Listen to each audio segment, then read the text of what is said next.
Module 4 continues to discuss the 4 domains of human development, but this time it is the final module that completes the big picture description of our course. We are going to discuss motor development alongside socialization. Please take note of the subtitle, the affective domain.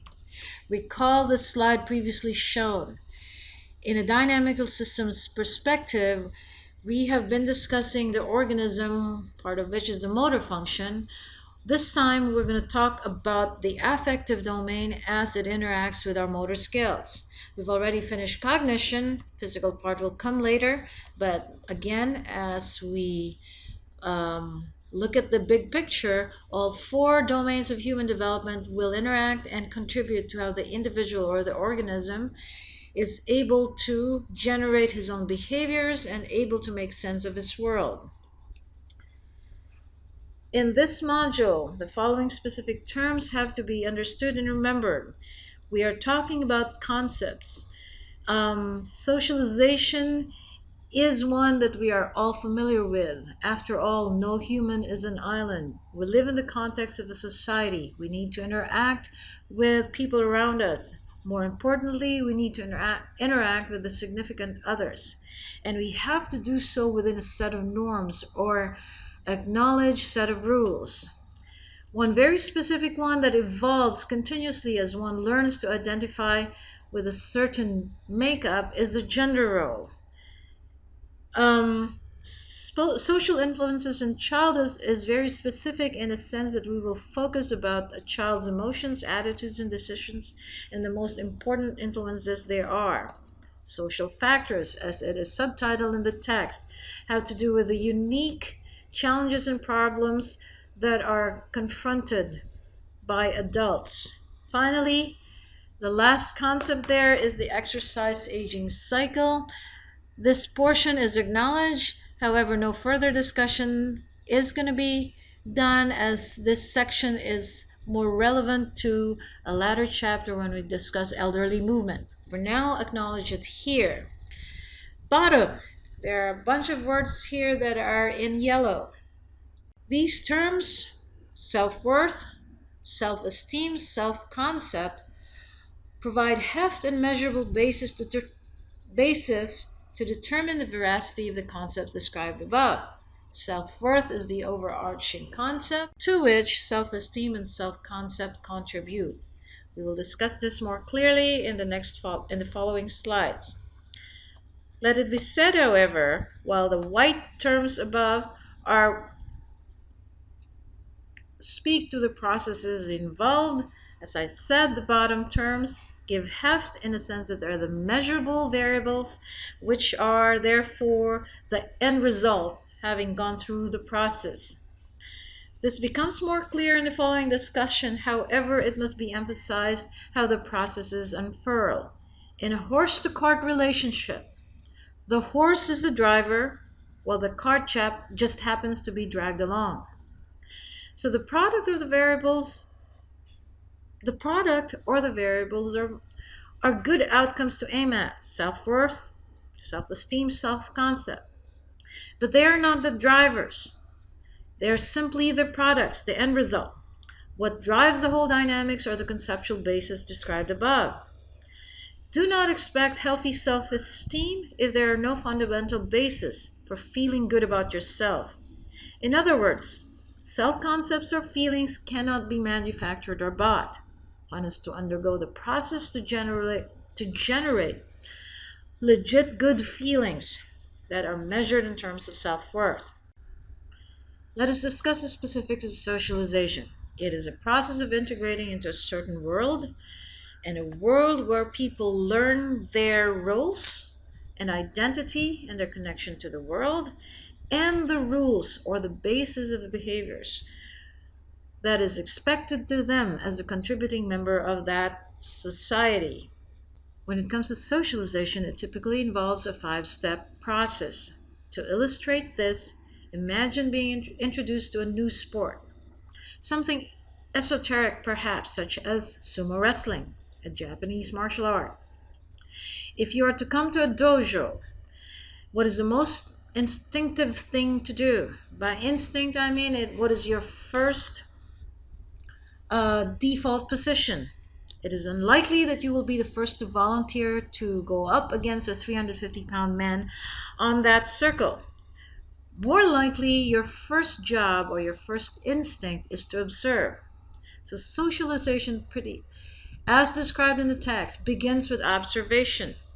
However, as you complete your observation process, you connect things. The rules take shape in your mind.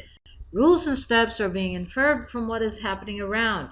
As the players score, get taken down, winners are declared, observers figure out how the game is played. Expectations, goals, and even elementary strategies regarding the match or the game or the sport begin to take hold. Thirdly, at some point, before you're asked to actually participate, in your own mind, you're actually modeling. Those truly interested to learn, once their interest has been piqued, they eventually focus on the one person they can emulate.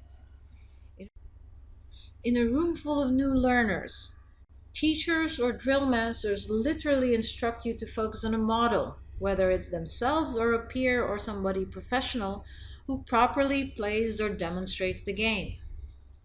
Notice so far, these steps can apply whether it is in a sport, a language learning context, music and arts, cooking, or even in family dynamics. Children do not speak in intelligible languages immediately. They go through a process of listening and absorbing, figuring things out, inferencing, babbling, and copying and mimicking adults just before they follow through to the next step. In due time, the learner, him or herself, deems that they are ready to make mistakes and learn from them all. Thus, the fourth step is trial and error. In martial arts, the preliminary stage of form practice is a period of defining one's skills. You try, you make errors, you try again. Finally, like any skill, true learning and completion of the process can only occur if they practice. They have to practice what they've been taught and trained for, and typically that means socially interacting with others. As is meant to be, you have to play the game. You have to get it done within a social setting. Going back to the martial arts example in sumo wrestling, the initial phases of observing, inferencing, and modeling and trying this and that leads to the eventual culmination of experience, and that is get onto that mat, compete with a real person in front of you, spar, take your spot against the opponent, and try to play as best you could. Furthermore, if this was a team concept, socially interacting with your teammates takes on a more critical aspect. So far, we have detailed socialization as a process that ushers us into a world. However, as much as it ushers us into a world, it is also probably the same process to get us out of the same world. At any point, whether at observation or inferencing, if the learner decides that the process is not worth it, they can ease themselves out of a certain world.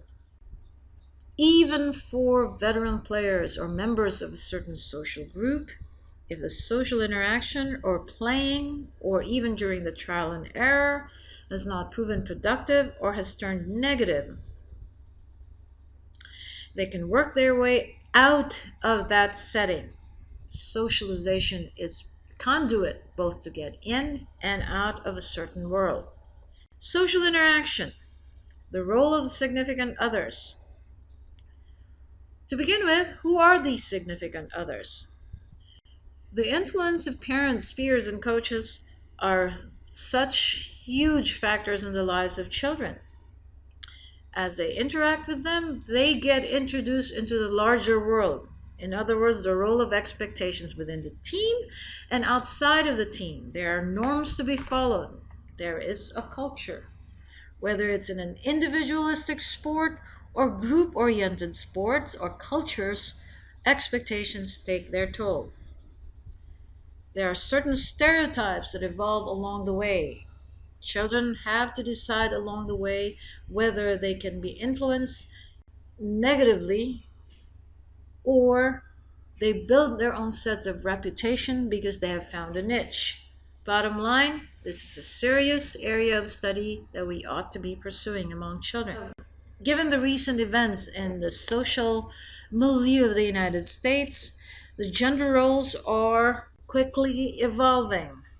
Okay, more specifically, gender role identification. Obviously, most of the time we think in terms of either male or female.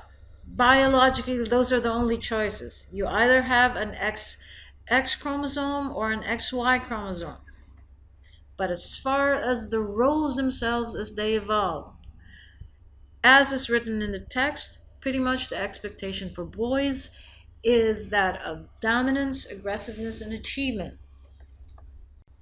On the other hand, for girls, the concepts that's usually attached to them or expected about their performance is that of deference, nurturance, and abasement. Okay? Deference meaning it's a submission to some higher power. By the way, I just wanted to make sure this is what's stated in your text. It is the state of the gender roles. It is not being said that this is right or this is always correct. It is the current state of gender role identification is, although that is rapidly changing. For example, in basketball, both boys and girls can play it, but pretty much the way you see how the sport is evolving for the boys or for men, in the case of the big leagues, there's an alpha male that has to assert his dominance. Okay. He has to exude a certain level of skills that is very aggressive and achieving. It is not the expectation for girls. In terms of basketball as game played by girls, it's not about one person dominating. It's about girls deferring to whoever is the captain or deferring to everybody else's needs at that moment. They nurture each other. Sometimes relative to the other gender, they tend to be very self-deprecating, or abasement is that level of putting yourself below somebody else's authority. But even as a sport that's played, very often a lot of teamwork, a lot of passing, a lot of strategizing is involved among the girls. However, for the boys, it's quite important for the alpha male to assert his dominance. Of course, that's changing. Okay? It's, as far as social influences during, first off, infancy, who are the biggest predictors or who is the biggest influences in our lives? Please take note of the generic term that is used here, attachment with a caregiver. We do know that the family or the caregivers in the family are critical for survival. The reason the caregiver is said in very generic terms because it's not always just the mom. The way society is evolving, many a time we have grandparents taking on the role of caregivers. If there is an absentee parent, one way or the other, if it's male, the dad or the mom, somebody has to be the caregiver. But whatever that is, the family is critical for survival. During the childhood years, family continues to play a huge part. Family is the context where you learn who you are. Okay? Late childhood and adolescence, we're going to talk about obviously the family is still there, but groups start to entertain new influences. But let me go back to big influence there, the parental role, as discussed in in the text. From childhood to adolescence, the father is the strongest predictor as far as the sport and physical activity choices of the children. Again, this is looking at it from the big picture. The family will be a big deal from childhood to adolescence, but more particularly the father. As you look at the study that was cited in that chapter, it also differentiates levels of variance regarding sport choices, but they are guided by racial and gender differences. What do I mean? Unfortunately, this study is most studies done in the 70s and the 80s. They juxtapose basically a very simple black and white contrast.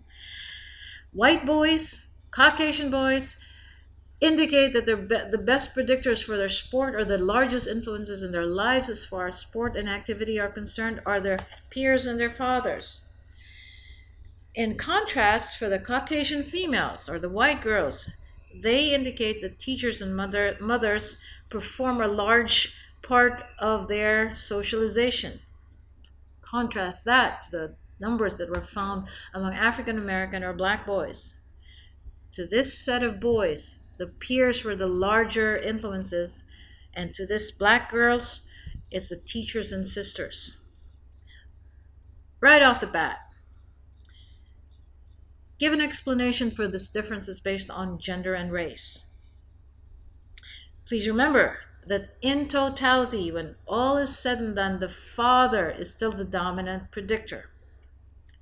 However, if you break it down to certain demographics, there are differences in levels of influences. Note that among the African American boys, there is no parent figure there. What could be behind this? It was not covered by the study, but you have to acknowledge that as our society evolves, many a time if there are absentee parents, this is what happens. It's not to say that everyone is coming from a single parent home. However, if there is a single parent home, you have to take into account the economics behind it. With only one parent earning, what is the likelihood that that parent is working two jobs, three jobs to make both ends meet? Do you expect that single parent to be as highly involved compared to an intact family unit? And another glaring omission of this data, I already alluded to the fact that this was done in the 70s and the 80s. The black and white thing is so passe. What's missing here? Was there a study about the Latino children? What about the Native American children? What about the Asian kids? We have a lot more ground to cover. So, to bring us back to that discussion on social influences, we've talked about the family is a big deal, huge part of the early years. Now, let's be more specific as far as the late childhood and adolescence, because whether you like it or not, peer groups, team play, coaches, mentors begin to have a large influence in the lives of our teenagers and high schoolers. Now, as far as the socialization, we come to the idea of looking at the products. As we apply the concepts, at some point we have to measure them. At some point it has to mean something quantifiably. When we think of these concepts, what is it that we measure up to? Or what is it that we measure to see if the concept did their jobs? Apparently, when they did a study on self-worth, identifying the influences to children, middle schoolers, high schoolers, or adults, two factors stand out. When all is said and done, the one thing that come about as a major influence is physical appearance and social acceptance. Okay. Putting aside physical appearance, social acceptance, huge, because basically this validates everything we had talked about when it comes to socialization, the role of the fathers, the role of the society. At some point, the human needs to have some level of acceptance, whether he's accepted by his family, his friends, his peers, his teachers, his coaches. But the physical appearance part, that's a very interesting aspect of what allows us to value ourselves. By 3 to 4 years old, that concept of physical appearance and socialization is already taking shape. We're going to talk about their gender roles that have become evident as this interaction between physical appearance and social acceptance is ongoing. However, let us define physical appearance first. Physical appearance does not imply what we think is beautiful or godlike physical structure. Please take note. The study here is quoting or is looking at all demographics, from children to older adulthoods. What does physical appearance mean? It may take on a different meaning, but it's not something that we think in terms of your Miss Universe beauty type pageant. Physical appearance to the 3 to 4 year old has something to do with the appearance of being strong and fast and having the biggest bat in the playground.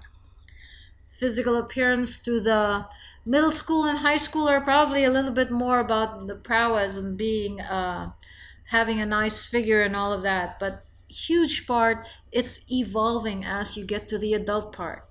College students, it's not so much the physical beauty involved, but it's just the feeling healthy, the body, having an appearance of health and being formidable.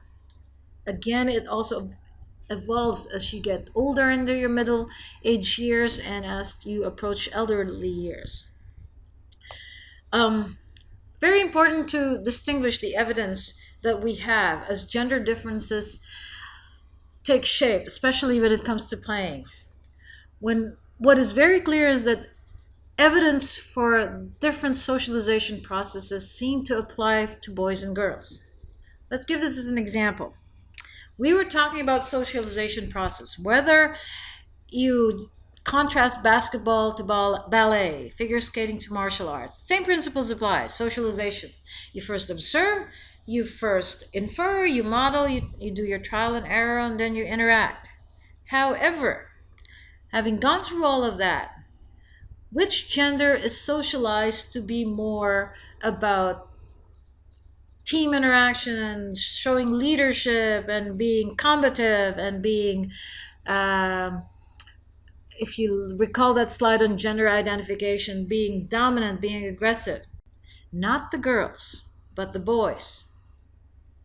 Girls are supposed to play the dainty stuff. Girls are supposed to be nice looking ballerinas with their tutus or figure skaters with their sparkly outfits. But boys are allowed to be, um, you know, duke it out.